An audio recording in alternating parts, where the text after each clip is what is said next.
It is easier to pity the living than to stay true to love.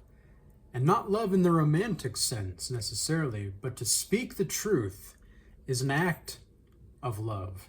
And to choose to act in love is to live the truth. This is an excerpt from my book, The Book of Oldishness.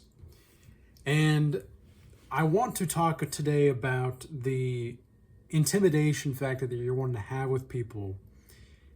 As a man with a full sack, the Regal Alchemist with a full sack, the Regal Shaman with a full sack, however you want to define yourself, because titles really are not that important. They're important for certain planes of consciousness, but they're not really important in the long run. Now, what is important is that we stay true to love, and that we love everyone and tell the truth in doing so. But it is very difficult sometimes to do that. And sometimes the most truthful thing that you can do is to be silent. And so people can get intimidated by your silent authority as a man with a full sack. When you are operating fully in the truth and you are living from a place of true love, if you are true, and I'm not speaking about true love in the romantic sense, right? I'm not speaking about it in that sense at all. What I'm saying is that the essence of truth that you are living from, you see, you are not operating from a slave morality that is fueled by envy when you have a full sack. Now, this is one of the reasons why Nietzsche, for example, he really critiqued not Christ, but Christianity. And he even said that the only true Christian to ever live died on the cross. That's really something to say, right? That's really something to say at all. And especially Nietzsche being such a unique philosopher and thinker. I mean, he's shaped the society in many different ways that we have today, or at least the thoughts and way that we think about society, right? And to do that is unparalleled when it comes to dropping seeds of knowledge and wisdom in the collective unconscious. And I'm not saying that Nietzsche didn't have his problems or anything like that, because we all do. We are, in many ways, we are all, in especially this generation, in a sense, we're all gooning to some degree. And that is a metaphorical statement more than it is a literal statement. But the point, nonetheless, is that when you're not a gooner, when you're not, or at least you're not gooning in the way that most people do, because we all have vices, right? But if you're not treating your vice as a sin anymore, because sin is a vice, right? Sin is a vice. Usually, if you're operating on that plane of consciousness, sin would be a vice. But not all vices are sins. Okay, so that means that you can exist on a plane of consciousness where sin doesn't have to exist for you, but you'll still have vices. So sin is not necessarily important in regard to it. Like, sin is a way to understand, as I say, the proclivity that you have toward doing yourself or others, which are really yourself as well, wrong from a spiritual lens or physical or emotional.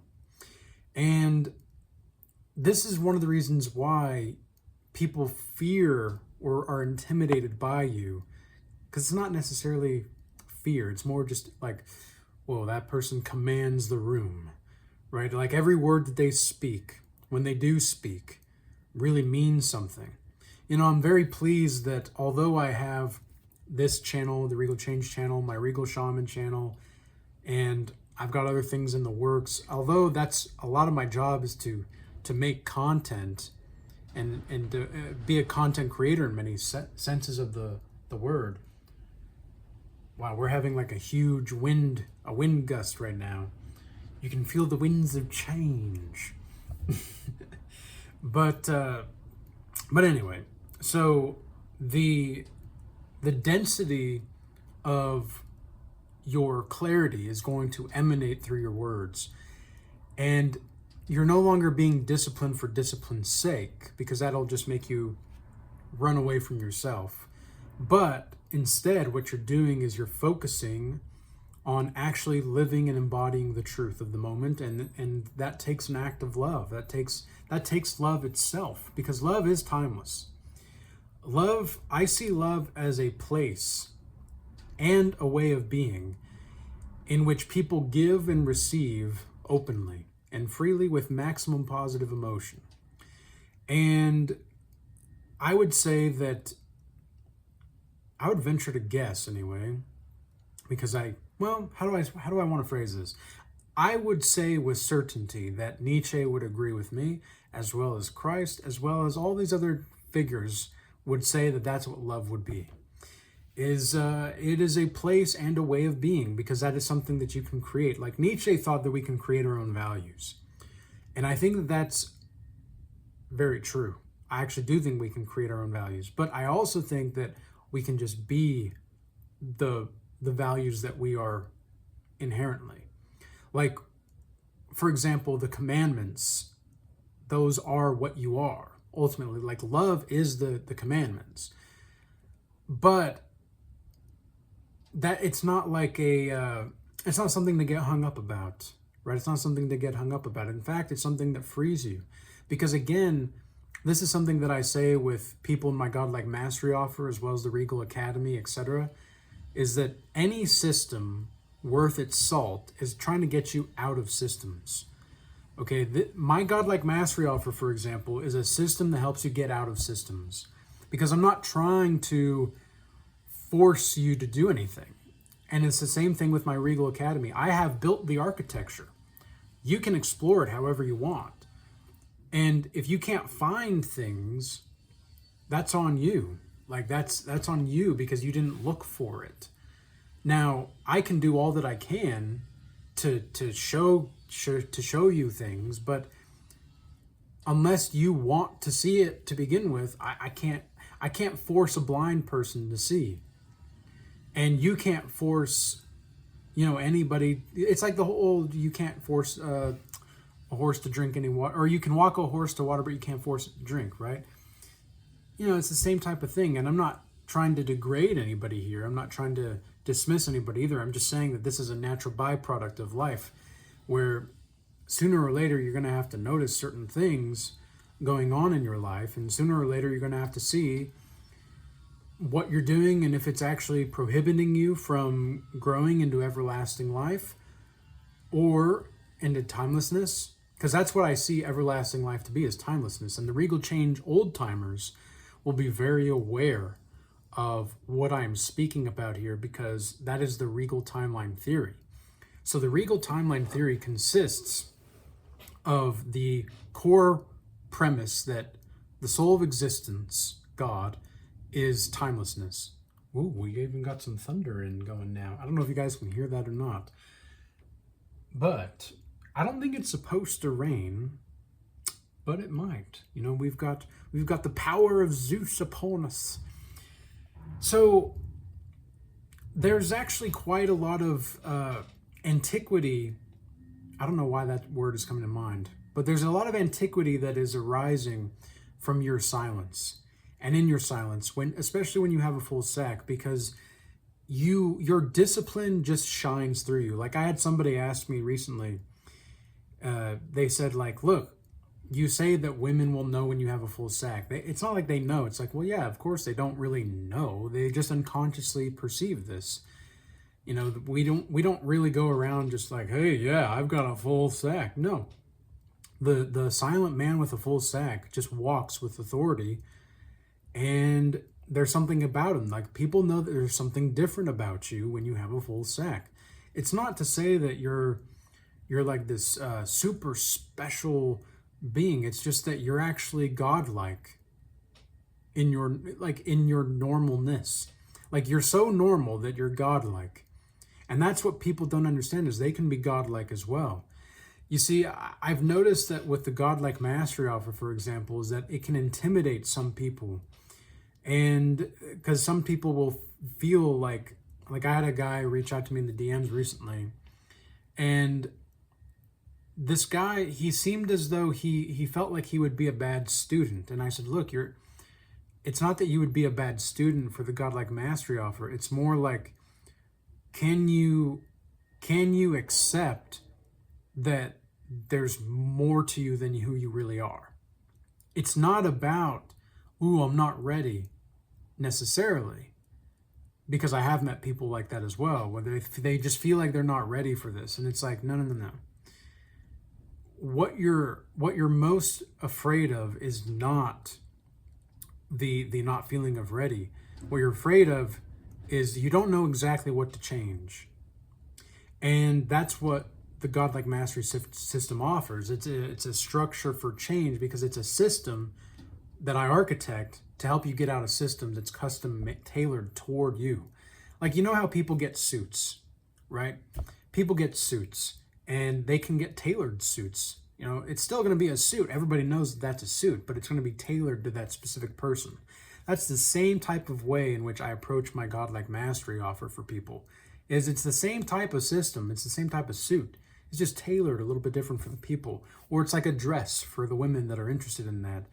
Because I do have women that I've worked with in the Godlike Mastery offer, and they are like, it's a dress, and so it's the same type of symbol, just different ways of approaching it. And so the reason that this is so vital and important is because it helps you discern what's really going on in your life, and you don't need to be a full Sakian. You don't need to be a full Sakian necessarily to recognize the profundity of your own depth. Okay, so when you recognize the profundity of your own depth, you can do this no matter what. The full Sack just helps you on that process.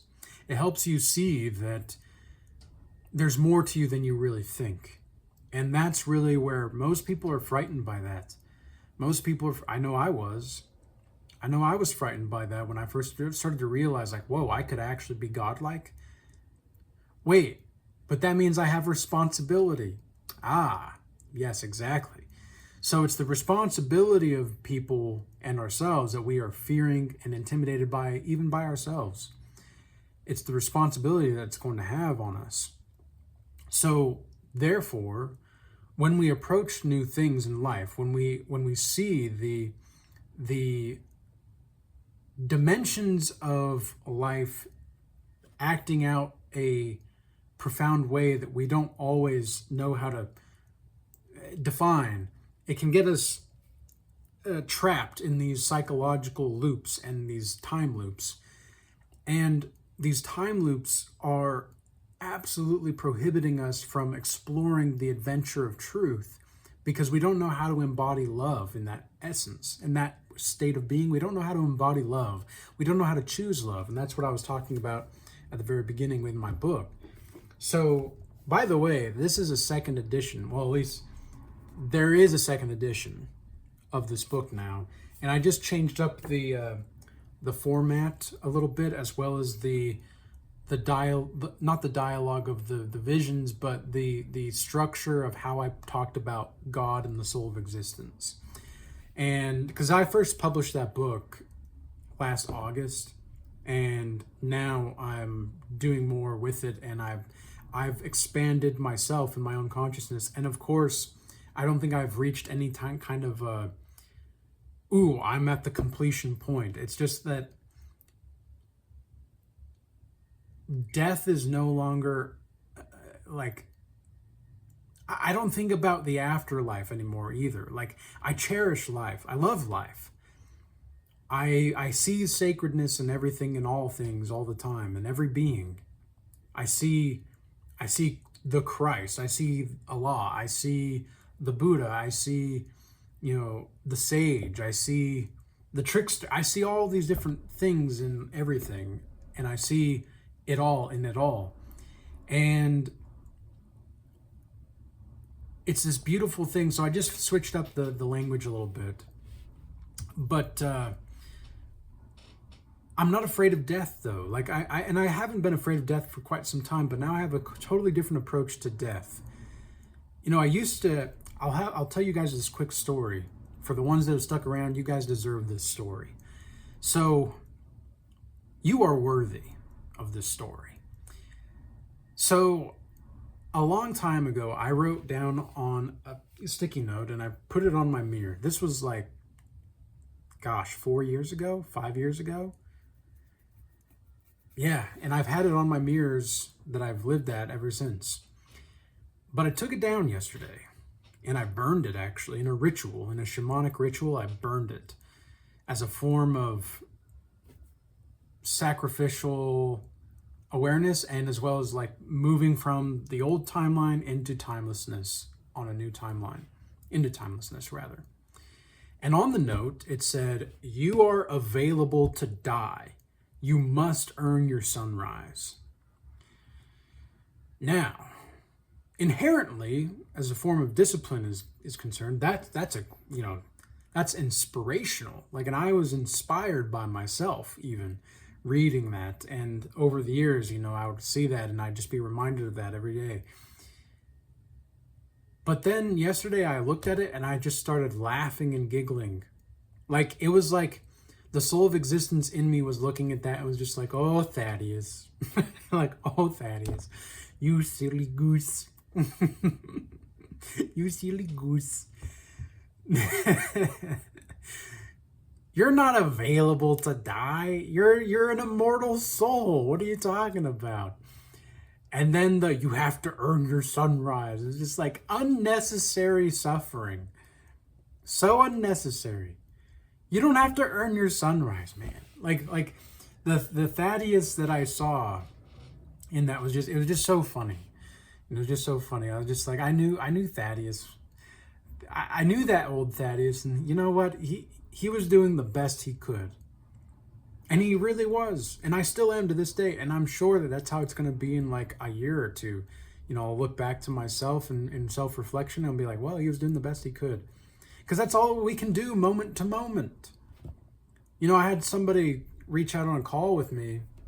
And they were asking me last week, this was last week, they asked me, they're like, how do we know what, the way to act, and how do we do that? How do we know if we're acting from a place of loving God? And I said, look, like, you're not going to know. You're just going to have to trust your action in each moment. Moment to moment, that's all that we have anyway. So don't worry about, okay, I'm going to have this truth now here. No, it's maneuvering into the oneness of life. All right, so I hope that this message was useful and insightful for you. I appreciate you guys sharing this divine timing with me. If you're interested in the Godlike Mastery offer, definitely check out the application form and fill out an application and let me know that you applied. Otherwise, you can check out the Regal Academy. I'll have more updates on the Regal retention case study that we completed just the other day. As of today, this is the last day for everybody to send in their results. So I will begin compiling all of the data. I've already compiled a lot of it, but there's still much to be organized and reformed and all that. So I'm really looking forward to this case study being presented. And then also, I do have a mobile independent psychology class coming live to the Regal Academy for the premium tier members on Sunday. And so those are only going to be for the premium tier members to have that as a class and to experience that class. And it will be available as a recording later on, but that's what's going to happen for the time being. Otherwise, I hope everybody stays blessed out there. Peace be with you, and until next time.